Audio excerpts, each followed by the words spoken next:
Hello, YouTube, and welcome to I'm going to call it a special stream, where we are joined by, we don't usually stream on a Thursday and we don't usually stream at this time, but we're very fortunate enough tonight to be joined by the current world-ranked number 3 player, that's in the overall ranks in the world, Mike T, FPL. Mike, how you doing, mate? Thanks so much for joining us. I'm good, thank you. No, it's brilliant to be on. Thanks for having me. Yeah, I've been looking forward to this. And, of course, my lovely co-host, Trig. Trig, how you doing, mate? Yeah, great. Looking forward to this as well. We were talking about his team, weren't we, in our stream on Saturday night? Yeah, we were, yeah. It turned out he was watching it. It's really full circle, this. Yeah. No, it's good to be. Yeah, so basically one of my channel members put us in touch, and it's great to have you on, mate. So basically what we're going to do, obviously me and Trig talked about our team last night, so we're going to focus on you, Mike. We're going to have a look. Well, I'm going to ask you a bit about Mike, a bit about what the emotions are like being up this high. We're going to have a look at his past ranks, a quick look through. I think it's fair to say you've played the game in quite a unorthodox way this season, Mike, in terms of your captains and your transfers, etc. So we're going to have a look at that. Then we'll have a look at your game week 13. I did make a mistake of thinking you would hit the wild card. You haven't actually hit it yet. So we'll have a look and see. Maybe me and Trig might be able to talk you into it, or maybe you won't need talking into it. And I was contemplating the wild card, but I'm leaning a little bit more towards the no at the moment. So okay. Yeah, I think that was actually I think when I said to Trig you were thinking about it, Trig was like, he doesn't need the wild card. But anyway, so we'll have a look at your game week 13 team. So, I mean, Mike, first of all, I will ask you, what does it? I think the highest I've ever been in the world was like 84th 7 or 8 years ago. Trig was up at 35th once back in the Victorian days, wasn't it, Trig? What does it feel like to be third in the world? First, you were first, weren't you? Yeah. I think I've been first 2 or 3 times now, and it was crazy, to be honest with you. I've got a colleague who's very, very much into his fantasy football, probably a little bit more than I was up until this season. It's I've been sort of one of those sort of guys that would pick his team at the start of the season, stay quite hot on it for, maybe the first 3 or 4 game weeks, and then it sort of dies off until, towards the back end of the season. So like we have like a work league, and, I sort of pay a little bit of interest to that and just make sure I'm above certain people, and I'm quite happy. So it's, I think it was like game week 3. I think I was in the top 1,000. And then I think it was the week where I where I captained Declan Rice, and he got me 25 points, and that shot me up to first. And it was like, whoa, I could actually maybe do something here. I'm really going to give this like all of my attention now, and it's become my whole personality. So it's, everything I did before is it's all forgotten about. It's all about this now. So, no, I'm enjoying it. Enjoying it. It was that causal direction then. It wasn't, I'm going to take it really, really seriously, and now I'm at number 3. It's, I'm at number 3 or number 1. Now I'm going to take it really seriously. Yeah, I think, of course, like, everyone sort of plays FPL of course, you want to be number 1, whether I'll be there or thereabouts at the end of the season. I mean, there's so many different factors that go into that. But I'm just enjoying the right now. I'm really enjoying this space as well. Like, I've been speaking to some great people, and actually I was really intrigued by the fact that there's such a strong community that exists within this sort of FPL world, that sort of spans right across the globe, and actually just reaching out to people, being on, for instance, with you guys tonight, that I think I'm enjoying that as much as I'm enjoying that sort of being, at the moment, ranked 3 in the world. Did you know before this season, did you know about all this community that exists? No. So to be honest with you, I've only just recently downloaded X, and that was off the back of actually sort of getting towards the sort of the top end of the FPL. And it was my colleague was saying, like reach out, see, there is a network that's there. He follows. I think it was actually Paul made a sort of a post about my team that I'd selected. It was a really good, strong match week, and my colleague showed me, and then I almost created an X account to actually just see that post, because there was loads of comments underneath it, people going, it's a very rogue team, does he even know he's there? And I sort of just left the comment and said, yeah, that's me, and I'm aware, and I think my X just sort of blew up from there, really. So it's really cool. It's really, really cool. And I think it's like a dream of everyone. It's like a dream, isn't it, for everybody? And to be number one, and you would not believe the kind of amount of content and everything that there is on FPL, and that's how famous you are now. It's unbelievable. In the street, people are buying pints for me wherever I go. It's brilliant. Yeah, it's brilliant. But on a serious note, I mean, I only opened an X account when I opened this channel about a year ago. I think you've got almost possibly as many, if not more, followers than I have in the space of a week. So. Well, look, we'll keep promoting each other, and we'll both be in good numbers, I'm sure. So you obviously feel excited to be up there at the minute. So yeah, you said beforehand. I mean, do you want me to bring your previous ranks up, or do you just want to talk us through them? Because I think it's fair to say they're not that great. They're not that great, are they? But I hope you don't mind me saying. Really not. No, they're really not. No, they're pretty poor, to be honest with you. So we'll go to. So, is there any change in where am I going? Game week history. So yeah, your previous ranks there. So you've been playing for 4 seasons, 9 million last year, 4 million the year before that, 3 million the year before that, 7 million the year before that. Is there any change that you've implemented in your style, or are you just a maverick and it's now coming off for you this year? Definitely not the latter. No, so I think what I've actually been very fortunate, and again, when I was speaking with Paul the other night, it's something I sort of sat on quite heavily. I think my initial, and I'll say squad pick, because I think a lot of people pick a team and then they have their subs. I've picked what I thought was a really solid squad. And I've always thought that my football knowledge has been quite good, but that hasn't always transitioned very well to the FPL in regards to, you've got kind of those players that are just a 7 out of 10 every week, but that doesn't necessarily mean that they're going to score from like attacking contributions, defensive contributions, etc. So I tried to build a squad where I haven't gone for any sort of massive superstars, I think, other than Haaland.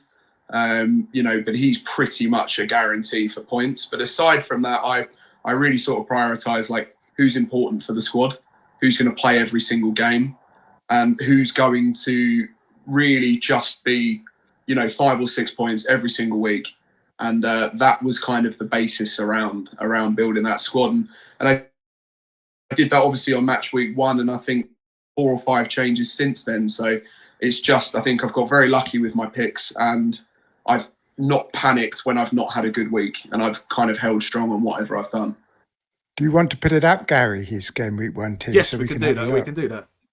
Yeah, I mean, I always think, Trig, you'd say this. I mean, Trig's been playing this game since it started, basically. That is such a key thing, isn't it, Trig? Not panicking and playing it. Yeah, I mean, cool. We overmanage, don't we? A lot of us, I think. Yeah.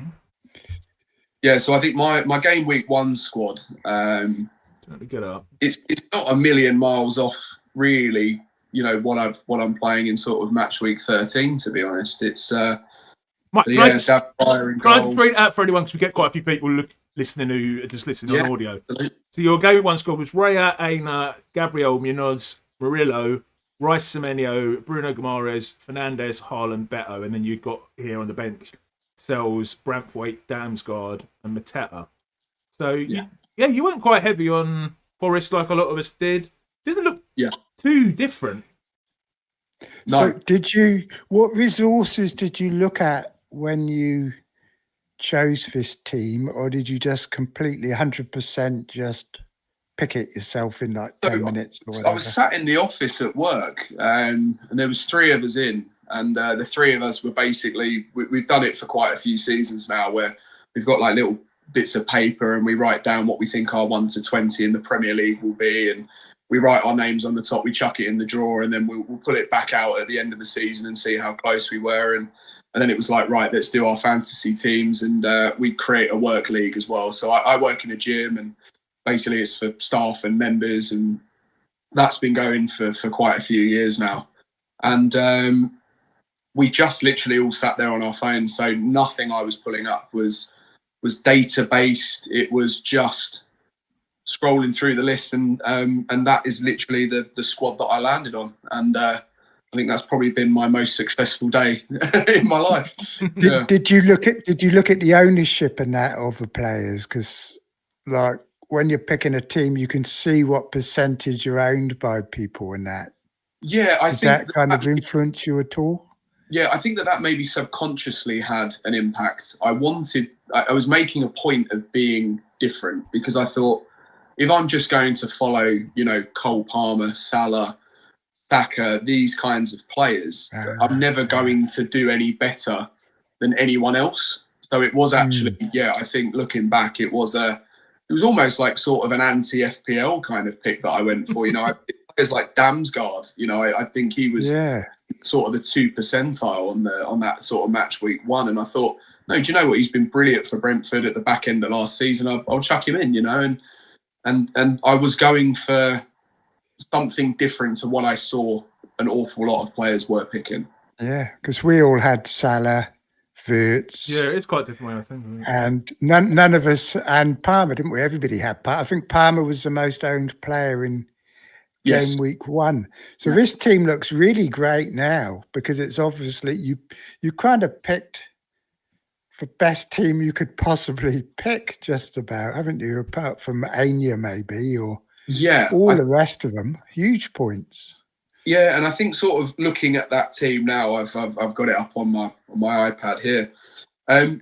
It's pretty much the same team, bar maybe 2 players that I'm sort of looking really to play in sort of match week 13. So I think it was obviously I didn't know it at the time, but of course it really has sort of paid dividends down the line, and it's just that consistency, and that's near enough the squad I've played. I've been very sort of the mindset of, rather than making transfers, can I make subs?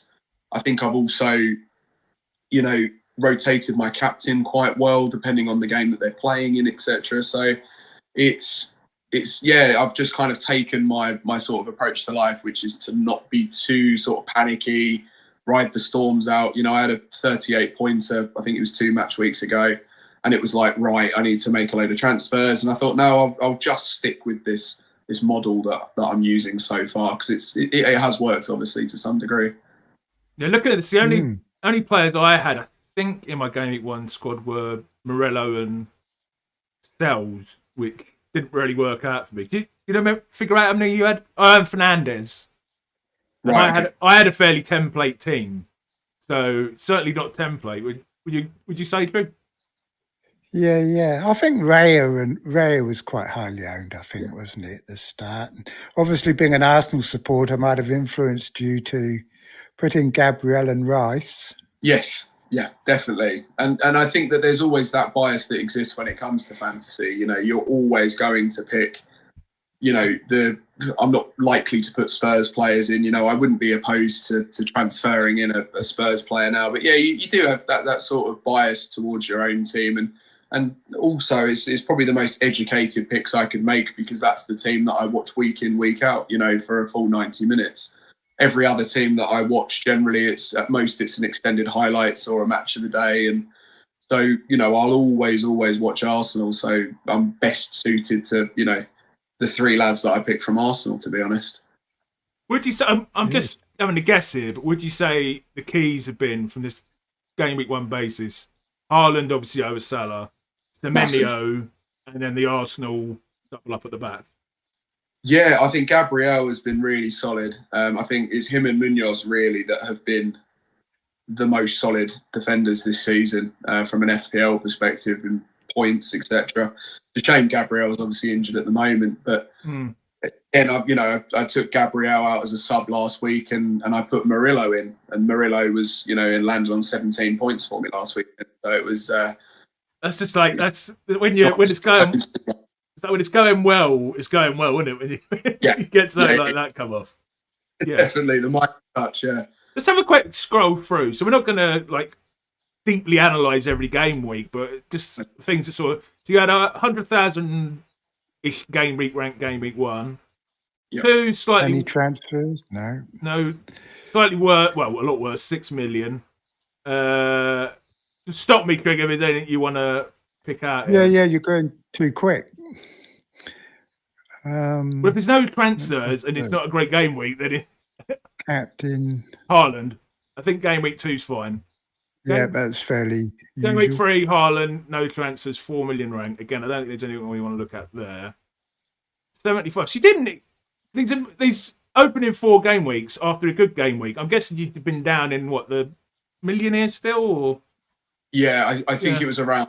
Yeah, it was around that, and I think at that time as well, it was just I'd never been anywhere near it on the sort of the overalls, even like the Arsenal sort of group. So I was more focused on like where am I sitting in like my work sort of group, and I think I was sitting at like 3rd or 4th in that. So you were happy enough. You were happy enough. So I was happy. It was a good weekend for me. Yeah, that's it. And yeah, who did Fernandez play that week? I see you benched Fernandez. Who was he playing? Is this on match week 4? 3? 4, mate. 4. Yeah, so that was Fernandez on the bench with Sells, Damsgaard and Senesi. So you've made 2 transfers here. Do you remember what they were? For your first 2 transfers? That was Branthwaite. Who's obviously out, yeah. I think he had actually been injured for the whole start of the season. So I was like, right, I'll use one of my free transfers, and then I brought Senesi in. So I brought him in because I think as well he had really consolidated himself as that sort of starting centre back for Bournemouth at the time. So I was like, so that makes sense. Yeah, he made a good start, didn't he? And he was getting DEFCONs as well. Yeah, and I think the week before that, game week 3, I transferred Ola Aina from Nottingham Forest. And that was for Gahey from Palace. Wow. Another great move, yeah. Yeah, I was initially going to go for Gahey, but I wasn't sure what was going on with his contract situation. And it was, Aina seemed like the sort of the more sensible choice because I thought he's going to be basically starting every game at Forest. But he was injured. So you had two double defences. You had double Arsenal and double Palace defence. Yeah. Perfect ones to pick. Yeah. So then, game week 5, it's getting better. You got 250,000 game week rank. Captain Haaland again. I'm going to get onto this. So I've noticed you captain Haaland nearly every game week now, and that's not going to stay the same when we get a bit further. The game week and 6 again. Oh wow, this is a big week. This is a big week, isn't it? Game week rank 8,000. Yeah, you must be in the top 100 by this stage. Yeah, that was a bit of a game-changing weekend for me actually, because I remember that was a really, really low weekend across the board, and obviously a lot of people had Haaland in their team, but obviously I played my triple captain and brought me in 48 points in that match week. So was that the one where? I can't believe you've even benched Fernandez for his -1. Also, Senesi for 7 though. But then again, yes, yeah. But, that's it. But again, why do you keep playing Beto? Why did you keep playing Beto every week over Senesi and Fernandez? I know. And actually, I'm looking back now, and I'm really thinking there's some definitely some drop points. But it kind of worked that week. Look at the game week, and I think what players are going to have an impact. And I did persevere with Beto when, I shouldn't have. But, at that time, Everton, he was only the real sort of attacking option at Everton. And I thought, he's got playmakers like Dewsbury Hall, Grealish either side of him. There's at some point he's going to have to score. He's going to be on the end of something. And that's the one player that I really thought, right, give that a little bit of time. And I think it was 2 match weeks later, I actually ended up transferring him out. And that was the first time this season in FPL where I was like, that's a player that definitely needs to go. Oh, you played your triple captain as well on that week. Was that Burnley when a lot of people used it? Yeah, 48 points for Haaland. That's when we used ours, wasn't it? And he scored the goals in extra time, I believe. Yeah, it was a very stressful one, wasn't it? I've never wanted City to win so much in my life. So then, game week 6. So whereabouts are you up to in the ranks at this point, mate, if you can remember? So, I think after the... So game week 6, that was that 96-point weekend. That was with Haaland. But also I can see, that was Semenyo with 7, Rice with 9, Gabriel 13. Yeah. And again, that was a really quiet game week for a lot of people. And I do think like a lot of people had quite a decent weekend. But where I had triple captained him, obviously that picked me up massively. Yeah. And I want to say I was in the top sort of 2,000 at that point. Okay. So I was sitting around 2,000, and that was when I remember I flew to like the top of like my work league, and that's when I was like, oh, brilliant, yeah, I'm happy with that. Okay, so we'll move on to game week 7.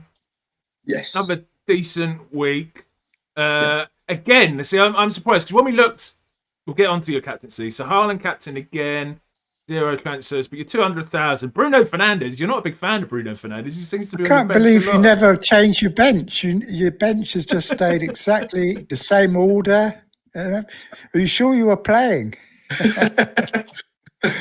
All part of the plan. It's all part of the plan. Yeah. Bruno Gomes 14. That was, I guess, a big one. Yeah. Again, Menyo, Rice. I think it was just, and it's those kind of squad players where.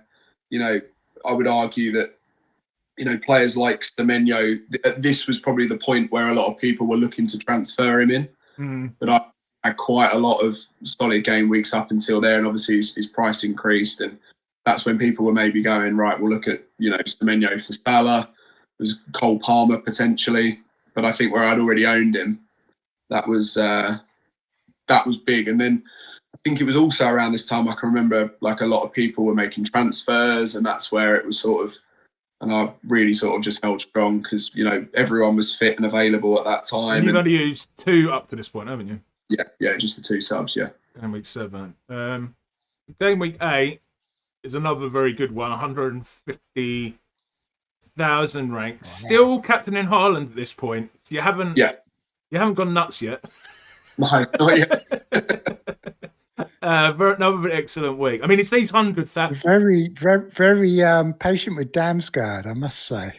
Yeah, I'm a big fan of him just on a personal level. Actually, I think he's a really good, really underrated player. And was it not bothering you leaving all Fernandez's points on the bench and Senesi's points on the bench? And yeah. Again, I'm really delving into my FPL performance back through these, but I think I thought that Fernandes would be playing a more attacking role at United this season, and I think that where he's almost been playing in the 6, he's not the kind of player that's going to be putting in big tackles, getting those defensive contributions, making that last-ditch tackle, clearing something off the line, and then when I thought, right, well, he's now not going to have that attacking side of his game. His goals and assist numbers have not been what they've been in seasons gone. And it was just like I could just at that time see the likes of Damsgaard and Bruno being more involved in that sort of front foot football, getting those assists, maybe pullbacks on the edge of the box. And I've sort of persevered with Damsgaard, and he's sort of started paying dividends a little bit for me in the last couple of matches, to be fair. So it's you must be up to 5 free transfers at this stage, are you? Yes, yeah. So yeah, I've still got my free transfers. I think that was last week. So I transferred Beto out after that match week. So let's go game week 9. So bench boost another 170,000. All right. So here we're getting interesting, right? So we're going into. So you made 1 transfer. Maybe you can tell us Beto to Welbeck. Now, up until this point, you've not been playing necessarily. You haven't really been playing Maverick with your captains. You may have been playing a little bit Maverick with your team, but we're going to go on a run now of very Maverick captaincies. What's going on in your head? I think you've captained Haaland pretty much every week to this point. I'm going to captain Welbeck. And bench Haaland. And bench Haaland, bloody hell. You're playing like Darius.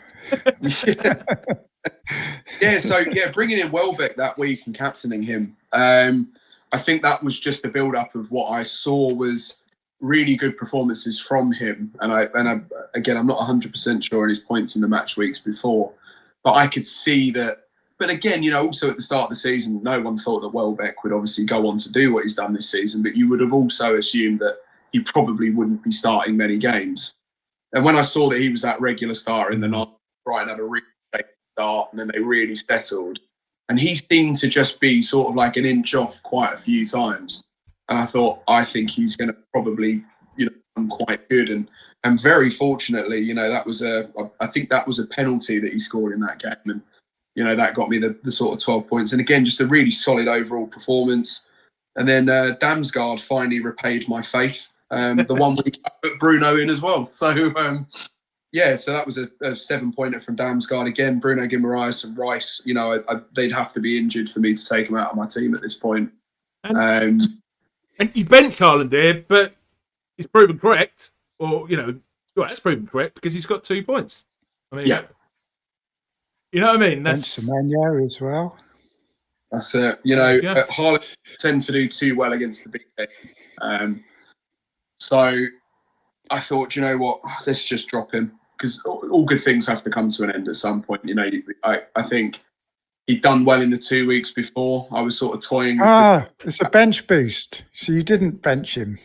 Well, you did, but you didn't. Oh, yeah. Sorry, yeah. That's it. Okay.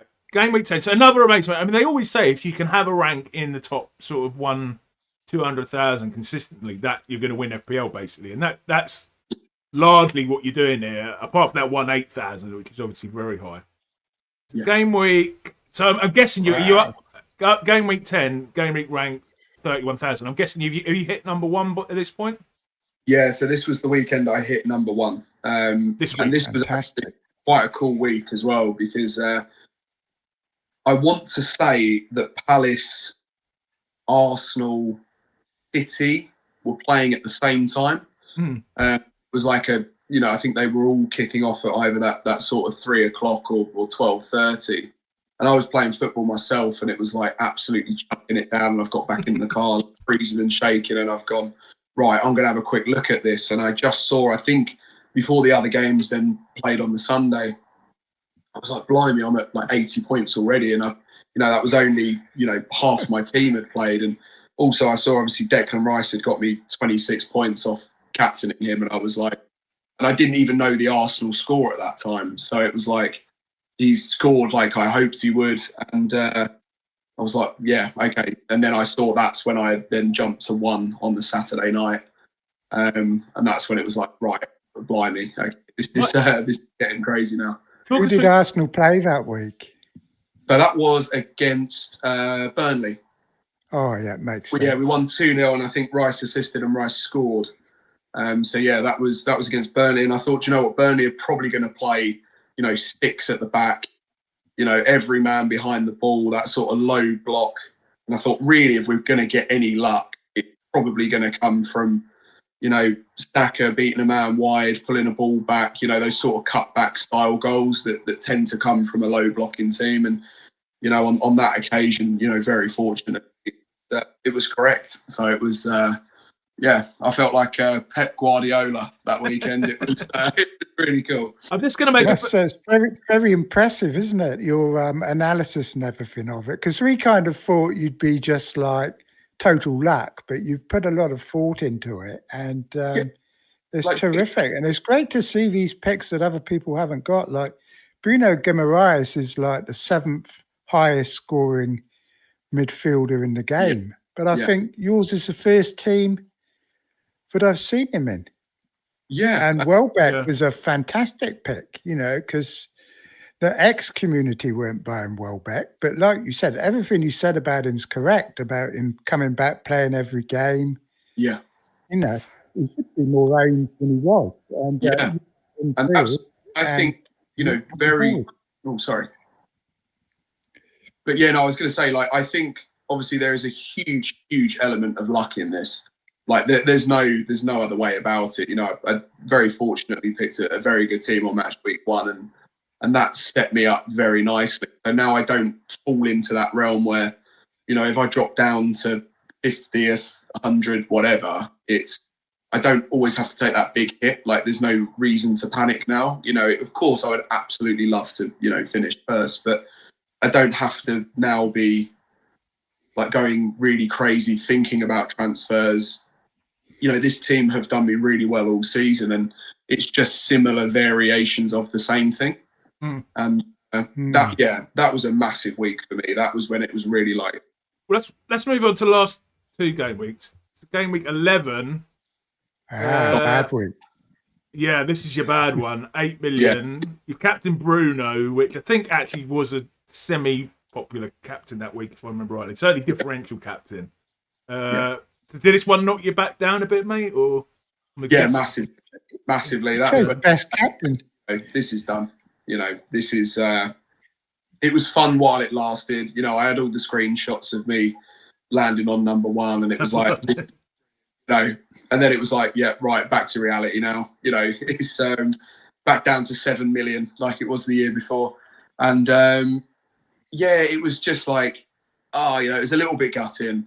I think I dropped down to, I think it was about 13th or 14th. But it was so tight at the top. I really felt like I was, you know, sort of massively out of the race at that point.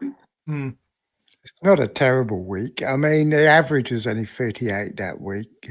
Yeah. And you get that. I mean, when I was 35th, you're going to get bad weeks. You're always going to get quite a few bad weeks. Yeah.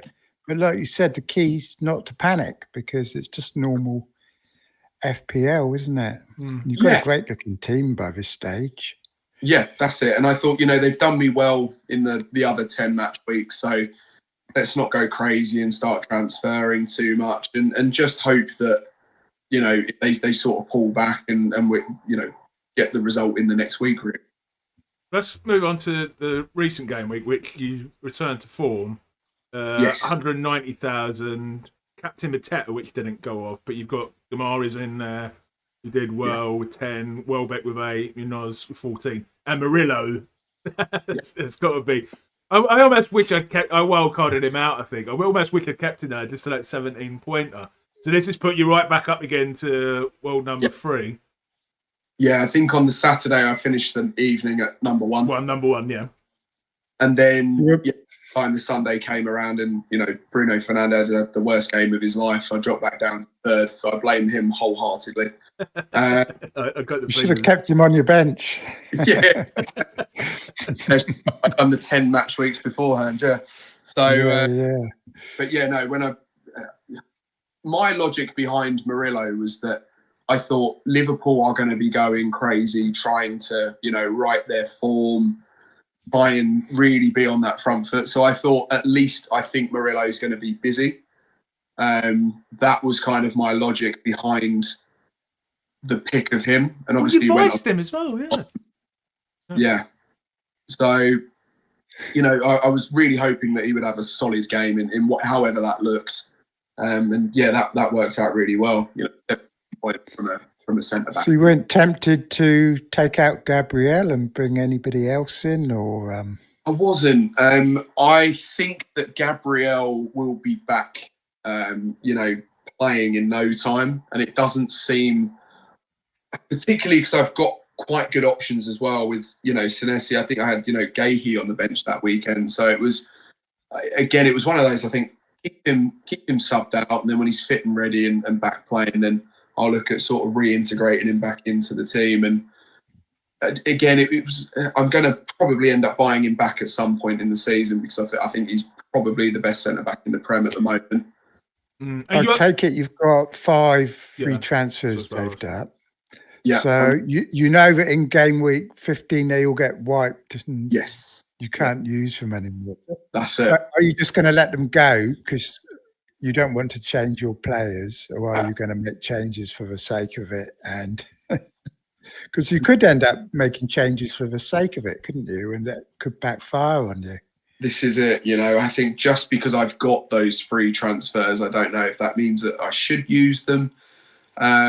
I have made one today, actually. I ended up finally cutting ties with Bruno, and I brought in Pedro Neto. I know when I was speaking to Paul the other day, and I was saying that, he's really hit some really good, solid form.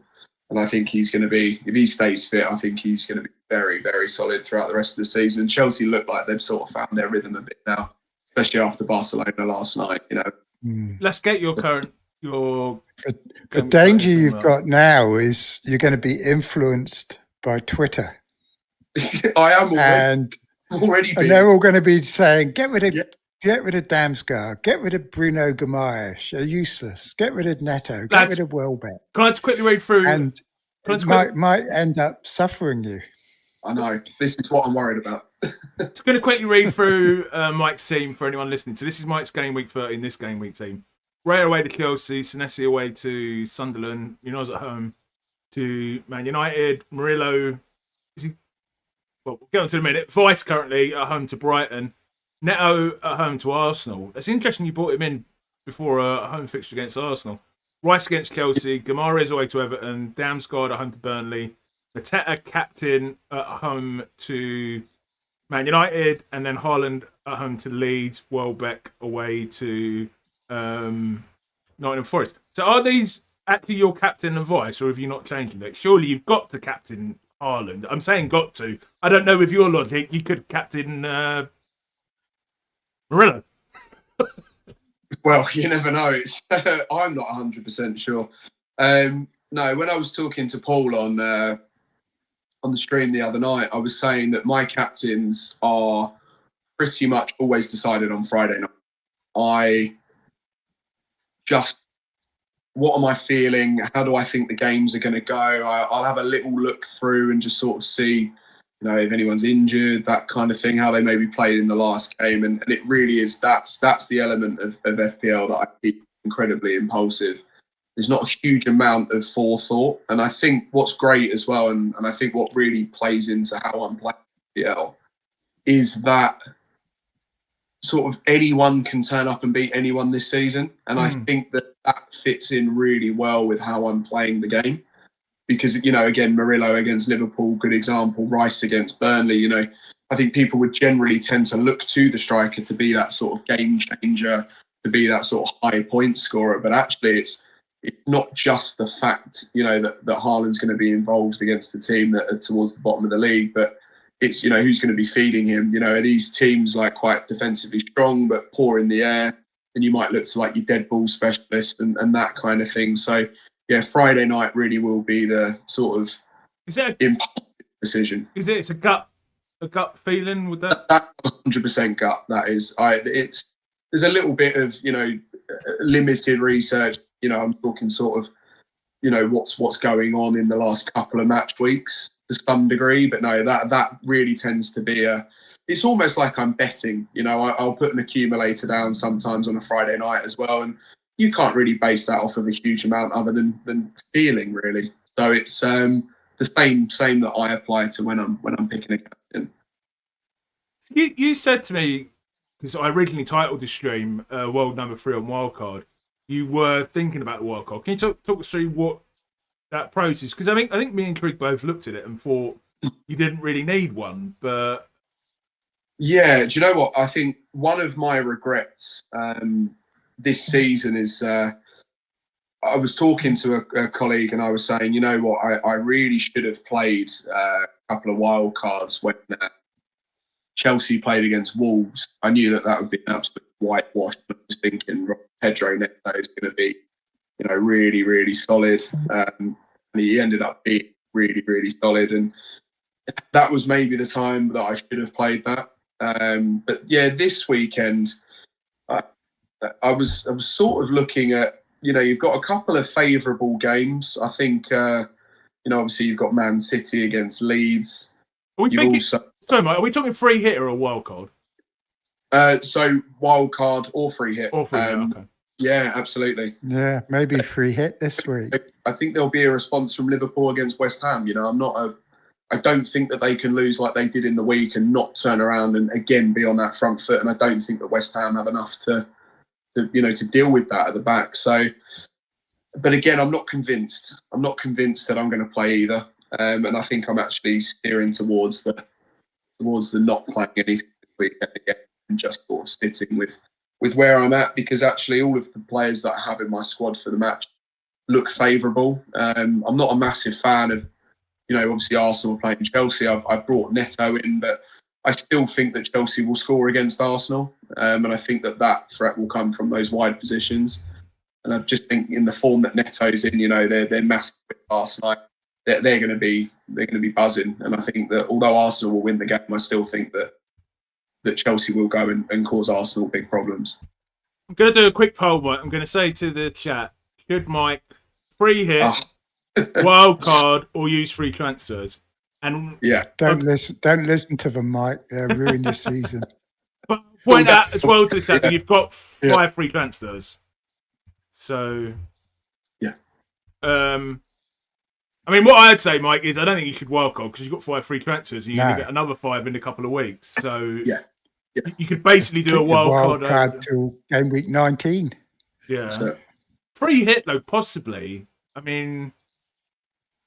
Yeah, I think free hit would be quite a good idea because it would stop everyone else overtaking you if they all free hit and it's a good free hit.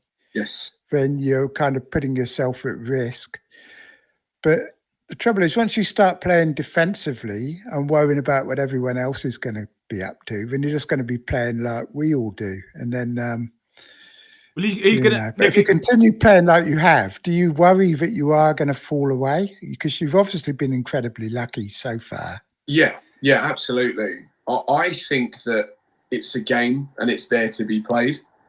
And I think that I can follow the trends and, obviously where I'm sort of jumping into this new space on X, and there's an awful lot of opinions, and people very much make their selections quite public. And I think I'm just going to sort of stay in my own lane and just kind of keep playing it the way I've been so far. I think I was conscious of sort of dropping out of that sort of like top 5, top 10, whatever it may be. But actually, I think more than I could ever enjoy being in the top 5, top 10, I've enjoyed being in this space with, sort of the opportunities that have come from that. And, like for instance, being on here this evening and also just sort of, becoming part of that sort of group of people. And I think realistically now, I think it's unlikely I could finish outside of, let's say like the top 200. So I think that would be... You think you're nailed on for top 200 now? I would like to think so, yeah. I think that the squad that I've selected, I think it'd be quite hard to massively fall off. But again, you never know. But it's ultimately it's sort of out of my control, really. All I can hope for is that the team that I pick and do what they need to do, and I can keep this kind of sort of buzz going for as long as possible. But again, I can't predict one way or the other, really. I mean, when I got in the top, I think I got in the top 100 after about 5 weeks. Yeah. One season, and I don't think I left it the entire season because there actually are quite big gaps at the top, aren't there? Once you get up to like number 3 or whatever, I mean, I don't know how many points you are ahead of 100, but it's probably quite a few already, isn't it? Yeah, it is, and that's kind of, I think sort of the top 100. Yeah, there's quite a. It's almost a match week's worth of points difference. So something. Yeah, it's incredible. Really wrong for me to sort of slip out of that, and also I think I'm pretty much guaranteed to win the work league. So that's important. We were joking, weren't we, Gary, before saying that you should wildcard to FPL Harry's team and just copy his selections for the entire season because he always finishes about 5k. Harry is 100. He's 150 points behind you already. Right. Okay.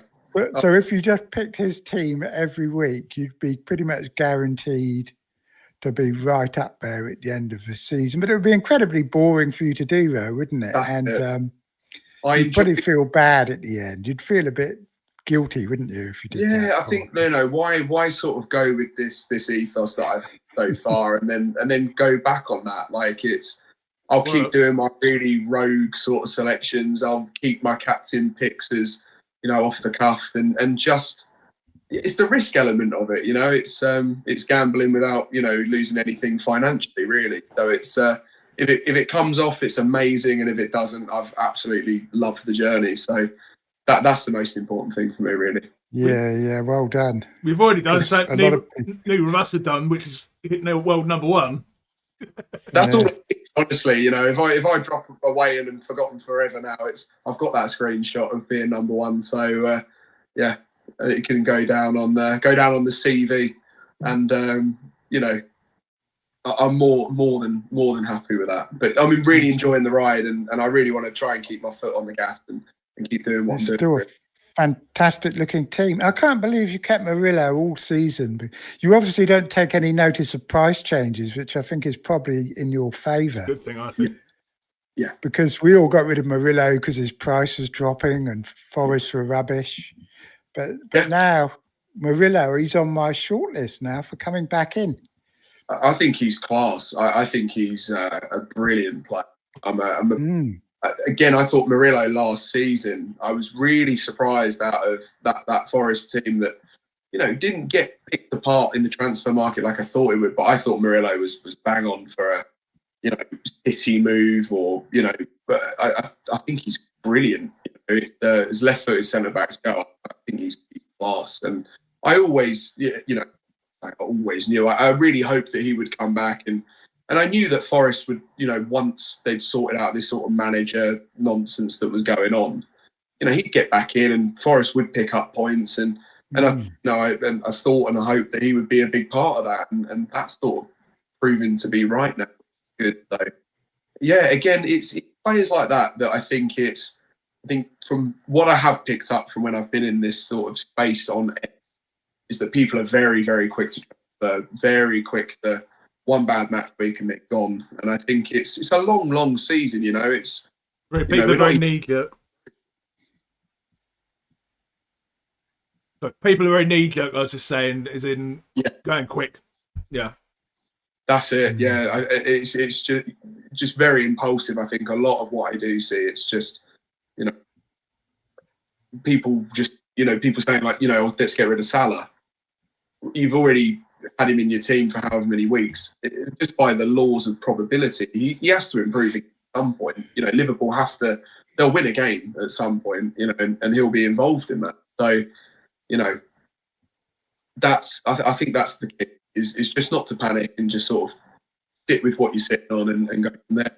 Mike, so if you don't wildcard or free hit, are you planning to use any other of your 4 free transfers this week? And what's your plan between now and 16 when we get the 5 free transfers? So from the team that I've picked this weekend, you know, I'm sort of looking at it and I'm thinking I've made that transfer that I needed to make. That was to get rid of Bruno. I can't see United having a amount of a bounce back, and I think Amorim seems pretty settled there, which means that Fernandes will keep back the role he's playing. Like I said, I really think that Chelsea are going to be on, so I think Neto was quite a good choice. And I think the other player I'm sort of toying with a little bit, quite strange, because I was singing his praises the other night when I was speaking to Paul, and Mateta, I think he's looking out of form at the moment. And that he hasn't really had a great game in the last sort of like 4 or 5 weeks, actually. So I was leaning a little bit towards like Voltemade from Newcastle, because he looks like, you know, I think Wissa's still going to be out for quite a long time, and he's sort of there or thereabouts, although he's not been amazing, but he's still going to be in the, you know, he's going to be involved. He is going to score. You know, his numbers are actually quite good so far this season. So that was another transfer I was looking at. Trig wants to tempt you with a different transfer from Mateta. I can see his brain, cogs in his brain. Thiago. Yeah, you told me. No, Voltemade's all right. Voltemade's good. Yeah, no, Thiago. I do think Mateta's getting a bit tired, I think, and Sarah will be going as well to AFCON soon. I'm not a great Mateta fan, to be honest. He's still riding off that hat-trick, isn't he? Yeah, he had that one great game, really, didn't he? Yeah. Yeah, it's weird, because I really thought from the back end of last season he was going to get on massively this season. Then he got obviously caps for France. He got in, part of obviously the French squad that played at the Nations League, and I thought that was going to be like, almost like a sort of Olivier Giroud, a little bit of a late bloomer. And I thought he was really settled, but yeah, he just hasn't kicked on like I thought he would. So he's the other player I'm sort of toying with replacing at the moment. Sure. He's playing at the moment. He hasn't scored yet. 20 minutes in, 0-0 at Strasbourg. It's a big chance, I'm sure. Tough one though, not the hardest one. I'm in a similar, well, not in terms of rank, but I've got three free transfers. Yeah. I'm thinking of rolling this week, and then I don't know what I'm going to do with my 4 free transfers. Have you got a plan for what you're going to do? Say you just make the one move this week, that you then got 3. Yeah. Is there any possibility you get to 15 and you still think, I like the look of my team, I'm going to burn, well, it's essentially burn 2 or 3 transfers because you're not making them before we get topped up to 5? Yeah, there's a potential. I don't know if it would be all 3. It might be sort of 1 in, 1 out kind of idea. Again, as much of an advocate as I've been for Damsgaard, is there another sort of midfield wide player option that I might look to potentially? I'm toying a little bit with like Xhaka at Sunderland because he's got the captain's armband now. It looks like he's going to play every minute. Dewsbury Hall's doing all right, isn't he? Even maybe even a Grealish. So there's a lot of options out there. So I'm trying not to be too close-minded and just like, well, I've been an advocate for Damsgaard and therefore I'll stick with him indefinitely. But yeah, like I'm not oblivious to like what's going on with other players, but again, someone like Damsgaard, I feel he has the potential to sort of slip out of the 11 at Brentford. It's they might have a slight change of system depending on the games. He's the kind of player that can very easily drop out of form. So no, I'm really taking that on a match week by match week, and then I think Xhaka's definitely in the playbook. Also Jordan Henderson as well. He looks like he's going to be pivotal to everything that Brentford are doing. So it really, again, maybe a little bit like picking my captains. Those transfers may be slightly more impulsive because it's a long season and players' injuries and depends on quite a few variables. But as it stands right now, I'm quite happy, especially now I've got rid of Bruno. Trig, it's quite refreshing to have someone on. These are different names, aren't they? You know what I mean? Names that we don't hear. It's very refreshing when talking with us content creators. It's always very similar, isn't it, Trig? But and talking to someone who actually watches football and makes impulsive picks and plays the old-fashioned way. Yeah, very similar to Darius, very similar to FPLD unit. Yeah, and I picked that up actually when I was watching the stream last Saturday. I thought he sort of has a very similar mindset to how I go about things. But I think my FPL knowledge is nothing comparatively to my football knowledge. So I think rather than trying to play a game that I don't have the experience in, why not go with something that I've been watching my whole life, playing my whole life, and make these decisions based off of the actual football in of itself. So rather than sort of getting caught up in the statistics of the players, let's look at who I think is going to kick on, which teams I think are going to do well, and that's how I effectively narrow down my teams. I didn't go for any Sunderland players, but there's quite a few of those boys that are obviously there. But yeah, Xhaka is he's going to play every minute. His injury record's brilliant, so yeah, he's a real potential for me. Can I give you a counterpoint? Right, absolutely. Are you aware of? And this doesn't apply to you necessarily because you're an ex. Do you know FPL Black Box? You're aware of the? No, I'm not. No. A very, very, very big podcast, and about 5 years ago, I don't know if you remember this trick. They did an experiment. Start of the season, they got 2 people who'd never played FPL before, who'd only played it like sort of a very, very casual basis. And one of them, there was a guy, and he just based his decisions purely on watching football. And then there was a lady they basically gave access to I think Fantasy Football Scout and X. And do you remember this, Craig? Yeah, I do. And yeah, basically, she didn't watch football. The woman ended up doing very, very, very well, and the guy sort of, used his triple captain in a non-optimal week and sort of went off. Now, I'm not saying obviously you're an ex now, but do you remember that? I don't know. What do you think? I think it shaped your style of play, Gary. Watching her win without watching any football. No, I was boring. I was boring before then, mate. Can't blame anyone for my boring. Yeah, I think it's a really interesting point because I've got friends that play the game off of that sort of history of playing FPL, being really sort of active with their transfers, really active with their team selections, being a topic of conversation. I think even when I was at football training a couple of weeks ago, and it was the topic of conversation, the warm-up, and I'm now sort of getting more involved in those conversations, whereas before it was I picked my team at the start of the season, if someone got injured, I'd switch them out. And it was an impulsive scroll. So you're much more patient than. So I'm going to call you a casual. I don't mean to offend you, but because looking at your previous history, you're like just a casual plays in your work league. But most of them take like 3 or 4 hits every week, don't they? Whereas you're extremely patient. You're extremely patient and playing it well, because a lot of people lose because they always want to have the best players every week, don't they? And they'll spend 12 points bringing in all the top players and chase last week's points. Exactly. Whereas you've kept someone like Murillo who hasn't had any points for months. Yeah. And so you're not playing like a casual. No, but I think like I was saying to Paul on the stream the other night, I've tried to apply the same theory to this that I would to if I was playing an actual game of football. It's the best teams are always the consistent team. You don't always necessarily have to have the best players, but you have a regular 11 that starts week in, week out, and generally across the board, you're going to have better success than those teams where you bring in like your sort of random star for every. You don't have that consistency. It's that sort of like multiplication across the weeks where Guimaraes is going to play every game.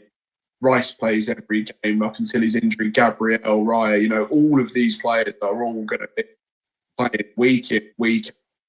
And also, I think that's going to also give them a better probability of having a better game because they're the same position, same squads around them. Nothing changes. Whereas, when Cole Palmer's back from injury, I'm sure a lot of people will chuck him back in, but he's not going to be anywhere near back up to speed comparatively to, like the Bow who's been playing in his place for the last couple of weeks. So although he's not as big of a name, he's more important to that team at that time. And I think that equates to better points on FPL. And that's my look. Yeah, it shows in your team. I mean, every one of your players is 100% nailed on. You haven't got anybody like Reinders or any of these other picks where they minute doubts. I mean, Mateta actually is a bit of a minute doubt at the moment, isn't he? I think he came off after 59 minutes last week, which is probably why you're looking at taking him out. But I'd say the rest of them all 90-minute men, aren't they? That's it. And I would say that's another reason that I'm sort of looking at, right, well, do I go for, someone else that's nailed on to play every minute of football for as long as they're available? So that's sort of why I was falling to that Voltemada a little bit. I know obviously he got subbed on the weekend, but apart from that, he's played near on every minute. So it's keeping an eye on that. I'd say I give that more attention than anything else when it comes to sort of the teams. I think you're playing very well. And before this stream, we've kind of just assumed you just got lucky and you were going to tank. But to be honest, the way you're playing it is you're playing it very well, and you've got a good strategy. Obviously, you were lucky with your original choice of players, but you've managed them really well. And I think there is a good chance you can stay up there. So I really hope so. I really hope so. It's I've said it numerous times I was very fortunate with that team I picked on match week 1, and it hasn't required maybe the engagement that it was necessary for if things weren't going well. So barring that 38-point weekend, I've been pretty solid. So I don't have that. It's when you get kind of 3 or 4 bad weeks in a row, that's when the test comes, isn't it? When your kind of strategy's tested and how you react to it. That'd be the most important thing. Because at some stage you are going to have probably 3 or 4 bad weeks in a row. I mean, we all do. So even when you're doing really well. So it's going to be how you react to it, I think. I think so. Because there hasn't had to be a huge amount of reaction so far. At most it's been a poor match week, and then I sort of get euphoric feeling of, oh, okay, maybe we're back on now. Good weekend, weekend after. So yeah, I think it will be interesting to see sort of if I stick to what I've been saying for the last hour, or if I do just go on it and start looking at let's really change this up. And again, I'd like to think I'm leaning towards I'm going to stick to the formula that I've applied. I think you should. Lads, I'm going to wrap up. So we'll be going for an hour. I'm going to quickly end the poll. We've got 33% say free hit. Where's the bloody poll gone? 58% free transfers. So it's 9% wildcard or something. So yeah, definitely don't think you should be using your wildcard, Mike. Any thoughts on the stats there? Oh, I think yeah. I think it may be to me slightly. Yeah, it's. I think I'm going to hold off this weekend. I think it's really interesting to hear other people's opinions, and of course I'll take it into consideration. But no, I think I'm looking through. I'm looking at the match week games, and I think I'm pretty solid with where I'm at. And I say that, and I'm probably going to have a really terrible weekend and massively regret it. But it's no, I think I'm going to stick with where I'm at. I'm quite happy with the team so far. I made the change I needed to, and hopefully. It's nice to see we've got Darius who comes on every week and is like rebellious and maverick, and it's nice to see that you can play that way, isn't it, Trig, and do well, unlike. But they take hits every week. They're not very patient, are they? I mean, Mikey is very patient, but you can't say Darius is. That's true. Mike, thanks so much for joining us. Where can I should have put it in a thing? I'll put it in a comment afterwards. Where can people find you on X or anything else you want to plug? Yeah, so it's on X. That's the main platform I'm using. That's Mike Tomlin FPL1. So. Yeah, do follow along on there. I'm not putting out a huge amount of my own content. I tend to be featuring on other people's, obviously such as this evening. So I'm going to try and look to explore that sort of, maybe generating some of my own content, even if that's sort of simple and, my predictions or my team. But I think I have noticed that, a couple of people have been messaging asking, I've got this situation going on. Do I do something like that? So, yeah, I'm going to look at ways to be a little bit more of a presence on social media, but really it was just a tool to be able to engage initially. And it was at Mike? Mike Tomlin. So Mike Tomlin, FPL1. At Mike Tomlin, FPL1. You got it. Cool. And I'll put it in the I'll put a comment afterwards as well. What? There was one other thing I wanted to ask, and then I'll ask Trig if there's anything else. Do you watch, apart from obviously the FPL PubCast, do you watch much content? Because you didn't know who Black Box are. I mean, they're like a massive name. No, so I'm really, really new to this space. It was brought to my attention, obviously your podcast, and I really started to sort of go back and look through some of your previous streams when it was mentioned that I was featured in your Saturday episode, and yeah. So I think it's really cool. It's sort of really sort of full circle, isn't it? But no, it's although I've jumped into that X space, and I've done a little bit with FF Scout towards the start of the season. That was more on Instagram. What were you doing with them? So we were going to do sort of weekly transfer squad selection recommendations. But honestly, just with my work commitment, unfortunately, that sort of fell away a little bit. And then, yeah, obviously done a little bit with Paul now, and I think we've got some plans to do a little bit more over the next couple of weeks. Cool. A little bit more collaboration. But no, my knowledge, my experience so far is quite limited. But that's something, again, I'm really looking forward to delving a little bit deeper. And sort of getting into these spaces a little bit more. I find it incredibly intriguing. I've never done the spaces. I don't know if Trig has. Have you ever done one, mate? No, none. Different sort of content, I guess, isn't it? Well, your face isn't there. That's the main thing. Yeah, it's very new. I'm generally quite a private person, and the thought of sort of sitting on a camera and talking is unique. Mate.